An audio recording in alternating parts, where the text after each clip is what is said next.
ഖൈർ റിസ്വാൻ. ഇനി സ്വാഗത പ്രസംഗം നിർവഹിക്കുന്നതിനായി അക്യുപഞ്ചർ പ്രാക്ടീഷണർ സാറ മാമിനെ വേദിയിലേക്ക് സാദരം ക്ഷണിക്കുന്നു.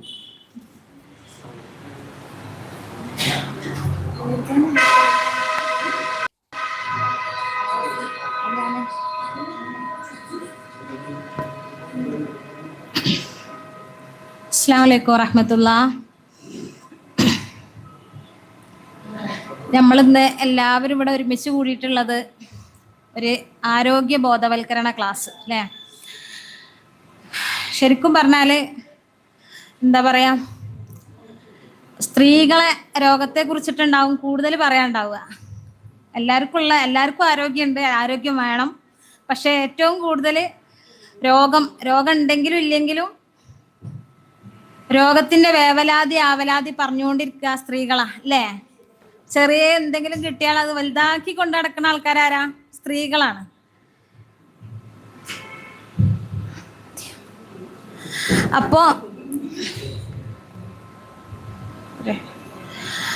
അപ്പോ അതിനെ കുറിച്ചുള്ള ക്ലാസ് ആണ് നിങ്ങൾക്ക്. സ്ത്രീകളും എല്ലാവർക്കുള്ള ക്ലാസ് തന്നെയാണ്. കൂടുതലും കേൾക്കാനുള്ളത് സ്ത്രീകൾക്കാകും. നമ്മളെ ബിൻസ്ര മാം നല്ല ക്ലാസ് എല്ലാവർക്കും തരും, ഇഷ്ടപ്പെടുന്ന ക്ലാസ് ആവും. അപ്പോൾ ക്ലാസ് കഴിയണത് വരെ ആദ്യം സാബിസാറ ക്ലാസ് ആണ്, അത് കഴിഞ്ഞിട്ടാണ് ബിൻസ്ര മാമിന്റെ ക്ലാസ്. അപ്പോൾ അത് കഴിഞ്ഞിട്ടേ എല്ലാവരും പോകാവൂ. അതിൻ്റെ ഇടയ്ക്ക് ഇത്ര സമയമായല്ലോ എന്ന് വിചാരിച്ച നീറ്റ് പോവരുത്. അത്രയും നമ്മളെ ശരീരത്തെ കുറിച്ചിട്ട് പറഞ്ഞറിയിക്കാൻ വയ്യാത്ത അത്രയും നല്ല കാര്യങ്ങൾ നമ്മൾ അനുഭവിച്ചുകൊണ്ടിരിക്കുന്ന കുറേ കാര്യങ്ങൾ നമ്മൾ വിചാരിക്കും ഇതൊക്കെ ഇപ്പോൾ എന്താ പറയുക, ഒരാളോട് പറയാൻ പറ്റുമോ? അങ്ങനെ ചിന്തിക്കുന്ന കാര്യങ്ങൾ നമ്മളെ ശരീരം നമ്മളോട് പറയുന്നുണ്ട്. നമ്മളെ ശരീരത്തിനൊരു ഭാഷ ഉണ്ട്. അപ്പം നമ്മളെ ശരീരം നമ്മളോട് ഇങ്ങനെ സംസാരിക്കും ഇടക്കിടക്ക്. പക്ഷെ അതൊന്നും നമുക്ക് ആർക്കും കേൾക്കാനുള്ള ടൈം ഉണ്ടാവില്ല. അപ്പം അതൊക്കെ എന്താ പറയുക, അതിനെക്കുറിച്ചൊക്കെ ഉള്ള ക്ലാസ്സാണ് നിങ്ങൾക്ക് ഇവിടെ ലഭിക്കാൻ പോണത്. ഞാൻ ആദ്യം എന്നെ തന്നെയാണ് സ്വാഗതം ചെയ്യുകയാണ്. ഞാൻ അക്യൂ പ്രാക്ടീഷണർ സാറ. പിന്നെ ഇവിടെ കൂടിയിട്ടുള്ള എല്ലാവരും ഈ വേദിക്ക് സ്വാഗതം ചെയ്യാണ്. കൂടെ ഈ നല്ല ക്ലാസ്സുകൾ സമ്മാനിക്കുന്ന അക്യൂ പി ആർ സാബിത്രിയാലു സാറിനെയും അക്യൂ മാസ്റ്റർ ബിൻസ്ര മാമിനെയും ഈ വേദിയിലേക്ക് സ്വാഗതം ചെയ്യുന്നു. ഇവിടെ കൂടെ എല്ലാവരും സ്വാഗതം ചെയ്യാണ്. കൂടെ ഇപ്പോൾ ഞാനൊക്കെ ഇതിക്ക് വന്നിട്ട് അത്യാവശ്യം 10-15 വർഷമായിട്ടുണ്ട്. എന്താ ഇപ്പോഴത്തെ ജീവിതം എങ്ങനെയെന്ന് ചോദിച്ചാൽ, ആദ്യത്തെ ജീവിതം എടുത്ത് കാണിക്കുമ്പോഴാണ് ഇപ്പോഴത്തെ ജീവിതം എന്താന്ന് നമുക്ക് മനസ്സിലാക്കാൻ കഴിയുള്ളൂ. ആദ്യം എന്ന് പറഞ്ഞാൽ കുറേ അസുഖങ്ങൾ ഉണ്ടായി, ഒരു ചികിത്സ ചെയ്ത് അതിൻ്റെ കൂടെ ചികിത്സകൾ ഇങ്ങനെ വന്നുകൊണ്ടിരിക്കുക. കൂടുതൽ മരുന്നുകൾ, ഒരു മരുന്ന് കഴിക്കണോടത്തുനിന്ന് 1, 2, 10, 18 മരുന്നുകൾ കഴിച്ചിട്ടും രോഗം കൂടുക എന്നല്ലാതെ ഒരിക്കലും രോഗം കുറയണ അവസ്ഥയൊക്കെ എത്തിയിട്ടില്ല. എന്നിട്ട് കെടുന്ന അവസ്ഥയൊക്കെ എത്തിപ്പോയി.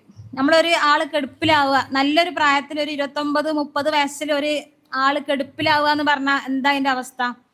പലവിധ ചികിത്സകൾ നടത്തിയിട്ട് രോഗം കൂടുക എന്നല്ലാതെ കുറയണില്ല. അതൊക്കെ നമ്മൾ അറിഞ്ഞിട്ട് ഇന്ന ചികിത്സ, ആയുർവേദിക് ആണെങ്കിൽ, ഹോമിയോ ആണെങ്കിൽ, അലോപ്പതി ആണെങ്കിൽ അതൊക്കെ അറിഞ്ഞിട്ടാണ് ചികിത്സിക്കാൻ പോയത്. പക്ഷെ അലോപ്പതിക്ക് അക്യുപഞ്ചർക്ക് വന്ന സമയത്ത് അതെന്താന്ന് പോലും അറിയാതെ, ആ വാക്ക് എന്താന്ന് കേൾക്കാതെ വന്ന ഒരാളാണ് ഞാൻ. അപ്പം അവിടുന്ന് ചികിത്സകൾ ചെയ്തു. അൽഹംദുലില്ലാഹ് കിടപ്പിന്ന് എണീറ്റു.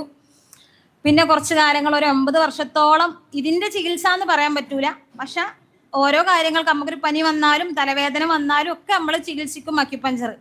അപ്പം ആ ഒരു ചികിത്സയിലൂടെ ഈ പ്രകൃതിയെ സ്നേഹിച്ച് ഇതിലേക്ക് എത്തിപ്പെടുക ചെയ്തത്.